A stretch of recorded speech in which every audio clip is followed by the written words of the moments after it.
ऐसी ही और वीडियो देखने के लिए लाइक शेयर फॉलो करें।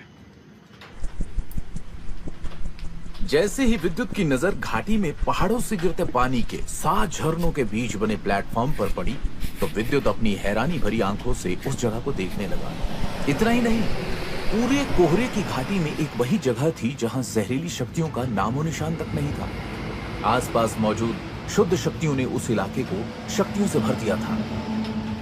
विद्युत उस ओर देख ही रहा था कि तभी उसकी नजर कुछ दूर खड़े 9 ताकतवर लोगों पर पड़ी, जिन्हें देख विद्युत ने नाराजगी से कहा, नागिनी कबीला यहां भी? साथ ही वहां मौजूद बहुत से भयानक जहरीले सांपों पर भी उसकी नजर गई, जिसे देख विद्युत ने धीमी आवाज में कहा, यहां पर तो बहुत से ताकतवर लोग और जादुई शक्तियों वाले जानवर मौजूद हैं। क्या ये भी नागिनी कबीले के लिए काम करते हैं? अभी वो उन जादुई स्तर की शक्तियों वाले जानवरों को देख ही रहा था कि उसके कानों में गंभीर आवाज सुनाई दी। लड़के, ये कोहरे की घाटी में पाई जाने वाली सबसे खास और अनोखी जगह है।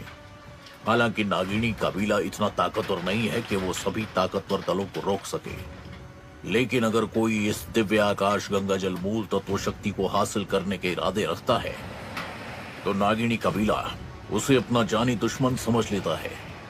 इसलिए कोई भी यहाँ इसे चुराने की कोशिश नहीं करता।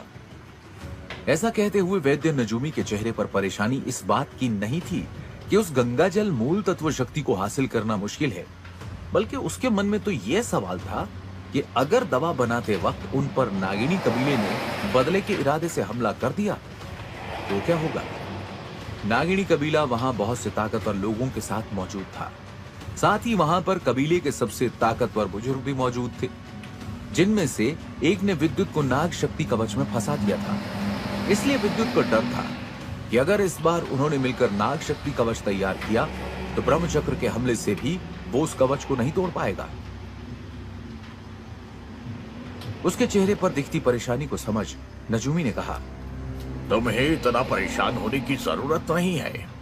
बेशक हाल ही में हमारा नागिनी कबीले से मुकाबला हुआ था और तुम्हें डर है कि वो हम पर हमला कर देंगे, तो इस ख्याल को दिमाग से निकाल दो। शायद तुमने गौर नहीं किया, हम अकेले नहीं हैं जो यहाँ किसी काम से आए हैं। वो देखो, वेताल दल के लोग। अगर नागिनी कबीला हम पर हमला करता है तो वेताल दल मौके का फायदा उठा लेगा। इतना कहकर नजूमी ने विद्युत का कंधा थपथपाते हुए कहा, इसलिए नागिनी कबीला ऐसी कोई बेवकूफी नहीं करेगा जब तक दिव्य गंगा जल मूल तत्व शक्ति पूरी तरह तैयार न हो जाए और वो उसे हासिल न कर ले। ऐसा कहा जाता है कि अगर कोई नागिनी दिव्य मूल तत्व शक्ति को हासिल कर ले तो वो पूरी तरह इंसान बन जाता है, लेकिन ये शक्ति 100 से भी अधिक सालों में तैयार होती है, जो सूरज की शक्ति सोखकर जल की शक्ति से तैयार होती है। नजूमी की बात सुनकर विद्युत ने उनकी ओर ध्यान देते हुए कहा, ऐसा क्या खास है इस दिव्य आकाशीय गंगा जल मूल तत्व शक्ति में? आखिर ये जल मूल तत्व शक्ति ही तो है। ये सुनकर वैद्य नजूमी ने मुस्कुराते हुए कहा, नहीं, दिव्य आकाशीय गंगा जल मूल तत्व का रहस्य बड़ा ही अजीब है। ये शक्ति हजारों सालों में तैयार होती है। सूरज की शक्ति से पानी को सोखकर उस प्लेटफॉर्म में बने कुंड में कुदरती शक्तियों के कोहरे से साल भर में एक बूंद बनती है, और ऐसी 1000 बूंदों के बनने के बाद ही ये रंग बिरंगी रोशनी नजर आती है, जो इस घाटी को अद्वितीय बना देती है। तब जाकर आकाशीय दिव्य गंगा जल मूल तत्व शक्ति तैयार होती है। इसके बाद गहरी सांस लेकर वैद्य नजूमी ने आगे बताया, उस वक्त बहुत सी खास शक्तियां निकलती है, जिनमें से एक होती है 7 रंगों वाली शक्ति, जिसकी मदद से मैं महाशक्ति गोली बनाऊंगा, जिससे कोई आखिरी पड़ाव का योद्धा एक महाशक्ति स्तर पर आसानी से पहुंच सकता है। अब तुम ही बताओ, ऐसी खास चीज की रखवाली छोड़कर नागिनी कबीला क्या एक अजय स्तर के मामूली लड़के से अपनी दुश्मनी निभाएगा? कबीले के लोग न जाने कब से इस दिन का इंतजार कर रहे हैं, इसलिए वो इस जगह से हर इंसान को दूर रखने की कोशिश करते हैं। फिर नजूमी ने मुस्कुराते हुए कहा, लेकिन फिर भी लोग इसे चुराने के लिए कोशिश करते हैं। इसलिए नागिनी कबीला अपने इस खजाने की रक्षा करने के लिए सभी जादुई शक्तियों वाले कबीले के जानवरों की मदद लेते हैं। वैसे भी मैंने एक खास किताब में पढ़ा था कि दिव्य आकाशीय गंगा जल मूल तत्व शक्ति को झेलने वाला सूरज की गर्म शक्तियों को भी बर्दाश्त कर सकता है। इसलिए शायद ये एक वजह भी हो सकती है कि नागिनी कबीला इस जल मूल तत्व शक्ति के खजाने को किसी और को नहीं देना चाहता। विद्युत वैद्य नजूमी की बातों से ये समझ गया था कि मुकाबला तो तय है। साथ ही वो अपने सामने झरनों के बीच तैयार होती शक्तियों को देख रहा था। दिन होने में दोपहर का समय बाकी था, लेकिन विद्युत महसूस कर पा रहा था कि आसपास ताकतवर लोगों की संख्या बढ़ती जा रही थी। इसलिए कहीं ना कहीं उसके लिए भी परेशानी थी, क्योंकि वो जानता था कि वो इस काबिल भी नहीं है कि इतने सारे ताकतवर लोगों का सामना कर सके। तभी विद्युत के कानों में एक खूबसूरत आवाज आई, जिसे सुन वैद्य नजूमी और विद्युत का ध्यान उस ओर गया। यह लड़की वही थी जिससे उसने कोहरे की घाटी में देखा था। उसे देखकर विद्युत भी एक पल के लिए हैरान हो गया और उसकी खूबसूरत आंखों में खो गया। वो खूबसूरत लड़की लाल पोशाक में इतराते हुए वैद्य नजूमी की ओर आ रही थी। उसके आते ही वहां खड़े सभी योद्धाओं ने अपना सिर झुका लिया, जबकि विद्युत उसे एकटक देखता रहा। उसकी नीली आंखों में न जाने कैसा जादू था, जिसे देखकर विद्युत उससे नजरें हटा ही नहीं पा रहा था। वहीं दूसरी ओर जब सामने से आती उस लड़की ने अपने सामने खड़े उस जवान लड़के को खुद को यूं घूरते देखा तो उसके चेहरे पर नाराजगी नजर आने लगी। उसकी नाराजगी देखकर भी विद्युत ने उसे नजरअंदाज कर दिया। विद्युत मन ही मन उसके बारे में यह सोच ही रहा था कि आखिर लगभग 17 साल की उस लड़की की शक्तियों का वो अंदाजा क्यों नहीं लगा पा रहा। कि तभी उस खूबसूरत लड़की ने नाराजगी से कहा, अपनी नजरें झुकाओ।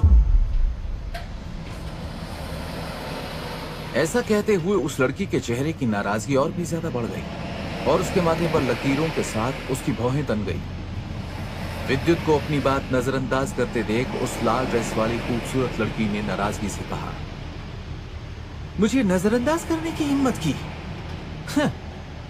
तो जानता भी नहीं तू किस मुसीबत में पड़ने वाला है लड़के। एक तरफ विद्युत को समझ नहीं आ रहा था कि आखिर उसने ऐसा क्या कर दिया जो वो लड़की उस पर नाराज हो गई थी। वहीं दूसरी ओर इससे पहले कि नजूमी उस खूबसूरत लड़की को रोकते, उसने अपने शरीर से शक्तियां बाहर निकालनी शुरू कर दी। वहीं अचानक शक्तियों की लहर ने उस पूरे इलाके में बाढ़ सी ला दी और बहुत सारी नजरें पहाड़ी से गिरते झरनों के बजाय उस जगह की ओर देखने लगी जिस जगह से शक्तियों की लहरें आ रही थी। अचानक शक्तियों को महसूस कर नागिनी कबीले के सभी 9 बुजुर्गों का ध्यान उस ओर गया और वो अचानक अपने हाथों से सील बनाने लगे ताकि इन शक्तियों से दिव्य आकाशीय प्लेटफॉर्म में तैयार होती मूल तत्व शक्ति में हलचल न मच जाए। इसी सोच के साथ उन्होंने शक्तियों की उस लहर को रोकने के लिए अपने शरीर से शक्तियां निकाल कवच बनाना शुरू कर दिया। दूसरी ओर जो लोग शक्ति स्तर से नीचे थे डर से पीछे हटने लगे, क्योंकि कहीं ना कहीं उन्हें डर था कि अगर गलती से वो लोग इस मुकाबले में जख्मी हो गए तो दिव्य आकाशीय मूल तत्व शक्ति को हासिल नहीं कर पाएंगे। सभी की नजरों से दूर एक ताकतवर शक्ति जो वहां छुपी हुई थी, वो हैरानी से विद्युत की ओर बढ़ती शक्तियों को देख रही थी, जिसके चेहरे का रंग बदलने लगा था। यहां उस खूबसूरत लड़की को अपनी शक्तियों का इस्तेमाल करते देख नजूमी ने जल्दी से अपनी आंखें बंद करते हुए कहा, विद्युत अपनी आंखें बंद करो। लेकिन इससे पहले विद्युत नजूमी की बात को समझता वो हैरान था कि वो अपने शरीर से शक्तियों को बाहर तक निकाल नहीं पा रहा था और इस परेशानी के चलते उसे समझ नहीं आ रहा था कि वो क्या करे। अचानक उस लड़की के शरीर से अजीब सी शक्तियां निकलने लगी, जिस कारण जिसने भी उसकी खूबसूरती को अनजाने में भी देखा वो मिट्टी के बुत में बदलने लगा। उस लड़की की इस भयानक शक्ति और उसके हमले से विद्युत की आत्मा तक कांपने लगी। वो अपनी ओर बढ़ती उस लड़की की अजीब शक्तियों को देखकर अपनी धरामूल शक्ति को भी बाहर नहीं ला पा रहा था। ऐसा लग रहा था मानो जैसे उसकी आत्मा और उसके शरीर को हजारों जंजीरों से बांध दिया गया हो। तभी अचानक विद्युत के आगे एक और खूबसूरत परछाई नजर आने लगी, जिसके शरीर से निकलती काले रंग की शक्तियों ने वहां बदबू फैला दी। यह बदबू एक खतरनाक जहर की थी, जिसे महसूस कर विद्युत समझ गया कि यह परछाई कोई और नहीं, खूबसूरत नाज है। नाज ने उन शक्तियों की लहरों को फैलते देख अपने आसपास का इलाका एक धुंधलाहट से भर दिया, जिसके आर पार देखना मुश्किल ही नहीं नामुमकिन था। वहीं दूसरी ओर जब उस खूबसूरत लड़की ने अपने हमले को इस तरह नाकाम होते देखा तो उसके चेहरे पर नाराजगी नजर आने लगी और अचानक उसकी आंखों में दरारें दिखाई देने लगी, जिसे देख नाज के चेहरे पर बेरहमी आ गई। उन दोनों लड़कियों को इस तरह नाराजगी के साथ अपनी शक्तियों को बाहर निकालते देख नजूमी ने अपनी अंदरूनी शक्ति का इस्तेमाल करते हुए नाराजगी से कहा, मलिका, अगर तुमने अभी भी अपना हमला नहीं रोका तो भूल जाना कि मैं तुम्हारे लिए कोई गोली बनाऊंगा। ये मत समझना कि तुम्हारे पिता स्टोन सिटी के राजघराने से है तो मैं उनसे डरता हूँ। इस लड़के को मैं यहाँ अपनी जिम्मेदारी पर लाया हूँ, इसलिए गलती से भी इसे कुछ हुआ तो तुम कभी अपनी शक्तियों को बढ़ा नहीं पाओगी।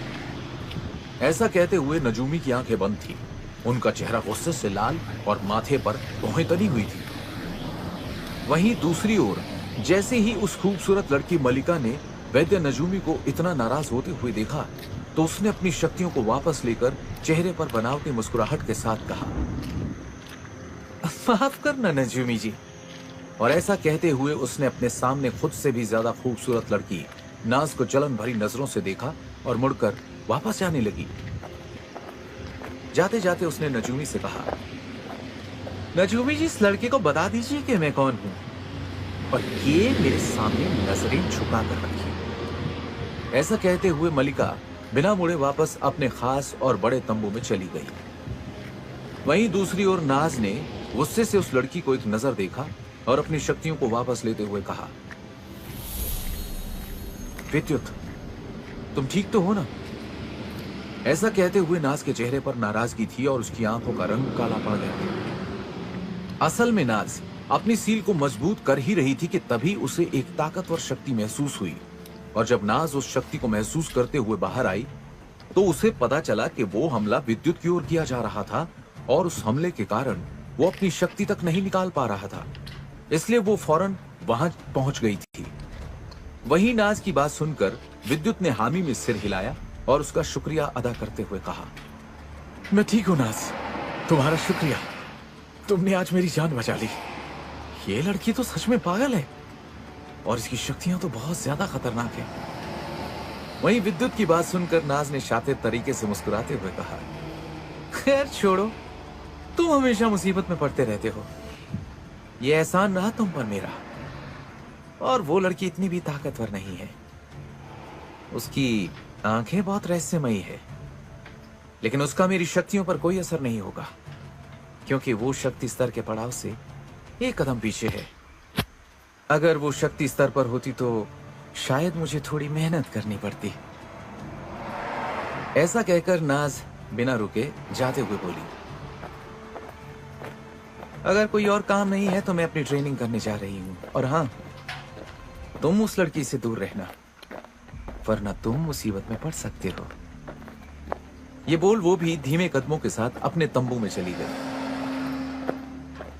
वहीं दूसरी ओर विद्युत हैरान चेहरे से उस लड़की के बारे में सोच रहा था जिसकी आंखों को नाज ने रहस्यमय बताया था। आखिर कौन थी वो लड़की? क्या